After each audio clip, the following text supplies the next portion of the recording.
Маалымат ретинде айтсаңыз, ушул жакынкы Россия өлкөлөрүндө эмгектен келген мигранттарыбыздыңчы бүгүнкү күндө алардын ушул эмгек багалары сакталып атабы? Биз эми баягы ЕАЭСке мүчөбүз. Канчалык түрдө укуктарын биз сактаганга жардам берип атабыз же кандай чара көрүп атабыз? Рахмат, Илимбек Кубанычбекович. Жакшы суроо.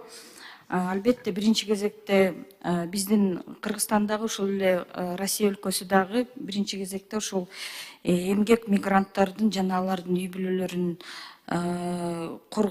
укуктарын коргоо боюнча конвенцияга кошулганбыз. Кыргызстан дагы ратификация кылган, ошондон кийин Россияда дагы.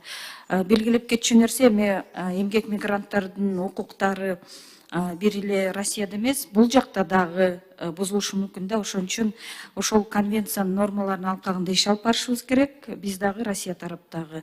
Жана ошондой эле өкмөт аралык комиссиянын алкагында дагы, ошол сиз айткан ЕЭКСтин алкагында дагы жана исполком СНГнин меморандумдарынын алкагында иш алып барышыбыз керек. Бирок тилекке каршы эмгек бузуулар дагы ошол Россия өлкөсүндө учурап жүрөт. Ошол себептен баарыңыздарга белгилүү болгондой, министрликтин атайын өкүлчүлүгү Россия Федерациясында түзүлгөн. Ал өкүлчүлүк менен иш алып барууда. Ошону менен бирге ошол эмгектенген учурда биздин Россияда жүргөн жарандардын мисалы үчүн айлык акысы дагы берилбей калат экен да. Ошол 2 жыл аралыкта биздин өкүлчүлүк тараптан бир кыйла ушул жакшы иштер жүргүзүлдү. Ошол айлык акыларын өндүрүп берген учурларчы. Бул багытта дагы биз ишти күчөтөбүз.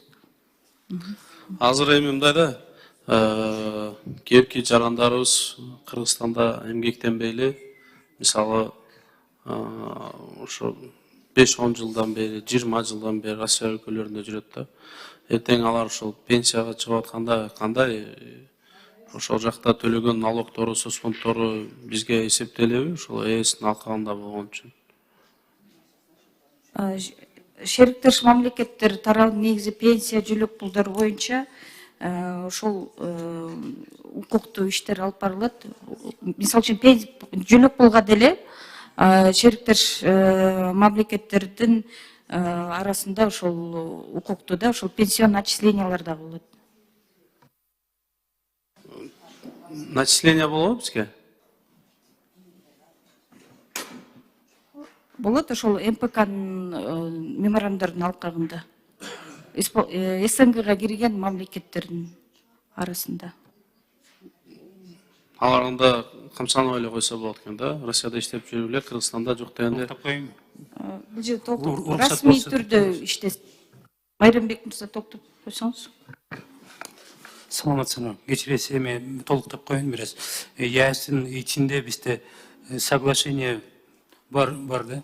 21-жылы кол коюлган да. Ошол соглашение боюнча биздин жараныбыз ошол жерде Россияда иштесе, пенсияны биякта алууга мүмкүнчүлүгү бар да. Бирок расмий иштеш керек да. Расмий. Расмий ошо соцфонд патентин төгүп, ошол жактагы мыйзамга ылайыкчы. Жылдыз Арсанбековна колдойбуз мыйзам болгонун.